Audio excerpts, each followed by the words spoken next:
Hey everyone, Interactive Book Reader here. Today I want to talk about All Force by Miranda July. I've been on a non-fiction streak back to back with my reading, with my last read is the 500 pages of Myth of Normal. While I enjoy all of them, especially the Myth of Normal, which is growing to be my favorite book on mental health of all time, but I do miss the fictions. That's why I'm reading this book.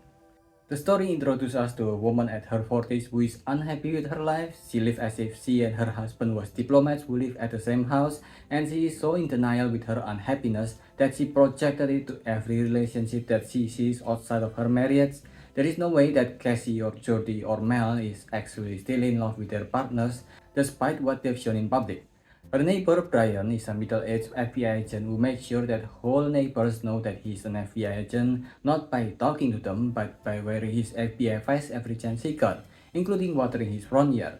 And one day he sent a letter to her house informing her that there's someone using a telephoto to spy on her house. She talked about this with her husband, who brushed her worries away because it's normal that people are out and about with cameras nowadays, and she was just being crazy.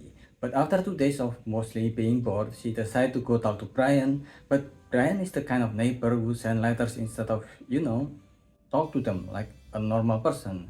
And she was a person who can't even express herself to her husband and son. So the conversation was this awkward short sentences to fill an even more awkward silence.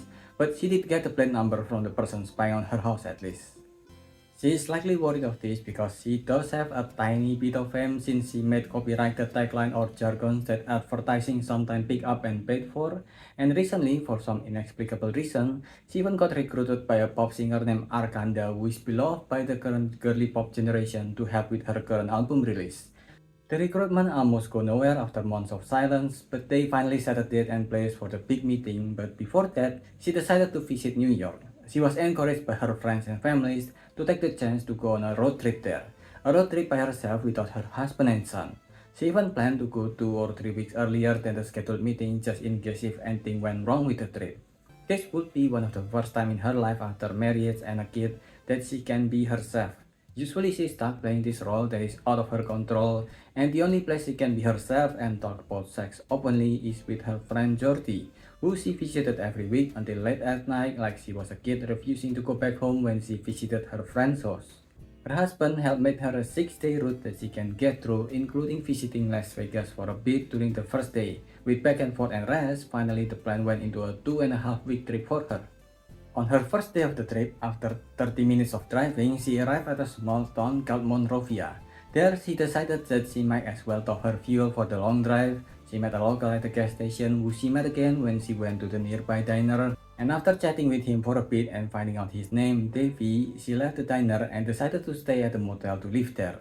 The book is in a way like John Kerouac's The Road, but with more self-awareness. If you've read On the Road by John Kerouac, which I do still recommend if you haven't because it is very beautifully written, but beside the prose, it is a very insufferable read because the main character of the book, which I assume is John himself, is such a pretentious self-centered dude who thinks only of himself. I'm guessing it's because he is so far up his own ass that he cannot see there are other people beside him that populates the earth he's walking on. And there is no self-awareness in the writing at all that he is a douche. The modern era of this is like Emily from Emily in Paris, who is such an insufferable self-centered prick who does not give a fuck about what happens to other people with the things she is doing, but is presented to the world like she's a girl boss saint. The main character in this book, who is never named in the entire book, is a deeply troubled person who is so self-centered that she can make everything about herself. Talking with her friends, sending nude selfies, exchanging sex stories, everything was her journey of self-discovery, including this trip. But unlike On the Road main character, she is written in a way that is very aware about who this main character is. She's unlikable not by accident. It's so unlike On the Road that she was not even actually taking the road trip because after Morkovia she just stopped. She stayed there the whole time instead of continuing the journey. She even paid a room decorator the whole $20,000 that she got from her latest jargon sale to redecorate the dingy motel room she was staying at. She's a 45 years old upper-class white woman with mild depression who is in the middle of her midlife crisis. And as with many cliché midlife crisis stories, she is making bad decisions after bad decision. First is the staying at a small town instead of moving on to New York, and the second one is choosing to keep flirting with Davey, the guy she met at the gas station, even though both of them are married. Since this is a dark comedy, everything with their cheating was absurd. He did breakdancing as a hobby and he actually knew who she is from her minor celebrity status. They also did not have sex with each other. They just hang around at the decorated motel room and hang out, embrace each other, and sometimes he breakdance for her. They only told this weird emotional cheating to one person each. She to Georgie, her best friend, who also know that she is not in New York, and he to his mom, who is uncomfortably controlling of her son's sexual life. When our main character was admiring Davy from afar at his job, his mom actually came to her and told her all of this, including how she teach him Kundalini and hook her up with her friend who is much older than Davy to teach him about sex. But even with that, the relationship continues and only got more absurd as it goes on. It's intimate in a way that is to the point of uncomfortable, and this is on top of them already cheating with their spouses, even if they are not having sex. She one day had an impulse to catch his pee in her hand while they were on her motel room, and then he, in retaliation, helped her change her tampon. Of course, both action is done without seeing each other genitalia because no sex. Then the day she had to leave for the meeting with Arkanda, the artist came, and she started unpacking to prepare to go home. But in the middle of unpacking, her friend that she hired to be her manager called and informed her that Arkanda has cancelled the meeting altogether, not just postponed it. Then she said goodbye to him and went back home, losing both the deal of her life and her weird intimate relationship with Davy. But of course, the relationship and the story did not end there. She did not tell her husband about the cancelled meeting with Arkanda and used that as an excuse to go back to Monrovia to try and see Davy. He's not there and she almost left a message to call her, but she didn't.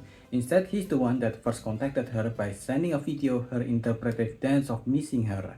But when she called, he decided that they had to end it there because she too wanted a family like hers. Then after what is basically a breakup, she became even more lethargic and cold to her family. Her son did not really notice since he is a child, so she can just give in to her relentless plea to have a dog and went to adopt a dog at an animal shelter even though she has always been afraid of dogs. But unlike her child, her husband is eventually able to notice that she has been cold and distant. They're not having sex thing after weeks of her return might also hint to that. And when he finally called her out on it, she decided to lie that she had her menopause. And then on her checkup with her doctor, she was actually diagnosed with perimenopause, a period on woman's life where it is said that a woman will lose her libido or her sex drive after a while. So in desperation, she decided to at least have sex with Davy by sending him a sexy video of her dancing showing her ass, a dance that she hoped would summon him and decide to finally have sex with her. But while testing the recording, she noticed that her ass is not as bubbly as she once remembered them, so she decided to go work out first for 3 months. When the 3 months is over and she can lift the heaviest deadlift at the gym, she went back to the motel in Monrovia, booked her room which now cost way more than the original thanks to her decoration, and do the dance for him and post it on her social media page. While a lot of people like it, Davy didn't come. Instead, she found his older ex Audra. They talked, she told him that Davy has moved out and one thing led to another and they had sex. Then after that, the story ended with a blur of events that has been said the whole story, her eventual fight with her husband, they opening their relationship, finally meeting Arcadia and bonding over the trauma of almost losing her child from an unreasonable rare sickness, and finally, the main character writing this book. It's a slow burn of a story and it's hard to like the main character because she did do a lot of horrible things for around 3/4 of the book. But the book is an honest story about a coming of age of women past their late 40s and their menopause and how much it gave them back what they lost after their first period started. It's a well write of a story and I give this a 3.75. What do you think? Let me know if I missed anything, so leave your thoughts in the comment below and subscribe to the channel. That's about it. See ya.